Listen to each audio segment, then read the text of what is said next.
AMC દ્વારા ઘણા મહત્વના નિર્ણય કરવામાં આવ્યા છે ત્યારે એએમસી દ્વારા સંચાલિત હોલ ઓપન પાર્ટી પ્લોટને લઈ અવારનવાર ફરિયાદો આવતી હોય છે ત્યારે આ ફરિયાદને નિવારવા તેમજ મરામત કામ ઝડપી બનાવવા વ્યવસ્થા ઊભી કરવા આયોજન કરવામાં આવ્યું છે ત્યારે ક્વાર્ટરલી ઓડિટોરિયમ હોલનું સર્વિસ રિપેરિંગ કરવામાં આવશે તમામ હોલની મેનેટાઇઝન્સનો કોન્ટ્રાક્ટ આપવામાં આવશે ત્યારે પ્લાસ્ટિક કચરા માટે પ્લાસ્ટિક ક્રશર મશીનનો ઉપયોગ કરવામાં આવશે તે ઉપરાંત સ્મશાનનું નવીનીકરણ કરવામાં આવશે અને હાલમાં જર્જરિત સ્મશાનના સર્વે કરી રિપોર્ટ તૈયાર કરવા માટે સૂચના આપવામાં આવી છે।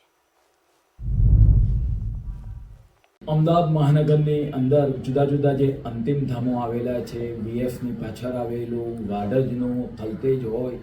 તો સપ્તર્ષિનું, આ અંતિમ ધામોની અંદર કેટલીક અસુવિધાને કારણે આ ધામોની અંદર તેનું નવીનીકરણ થાય, તદુપરાંત એ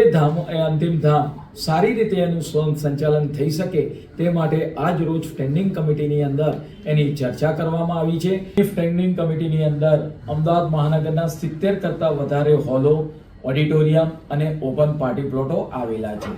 ઓડિટોરિયમની અંદર કેટલીક ખુરશીઓ એની ફરિયાદ મળતી હોય છે, પરિણામે એની જે તમામ ઓડિટોરિયમની ખુરશીઓ છે 5000 કરતાં વધારે ખુરશીઓ એને ક્વાર્ટરલી સર્વિસ થાય અને જ્યારે કોઈ વ્યક્તિ એને બુક કરાવે ત્યારે એને કોઈ પણ જાતની દુવિધા ન થાય। તદ ઉપરાંત હોલની અંદર જે નાના મોટા રિપેરિંગ હોય અને જ્યારે કોઈ વ્યક્તિ હોલ પરત કરે ત્યારે પણ તેનું ચેકિંગ થાય એ માટેની આજની સ્ટેન્ડિંગ કમિટીની અંદર ચર્ચા કરવામાં આવી છે। આગામી સમયગાળા દરમિયાન નગરજનોના હોલો સારી રીતે વાપરી શકે અને એમાં કોઈ પણ જાતની અસુવિધા ન રહે તે માટે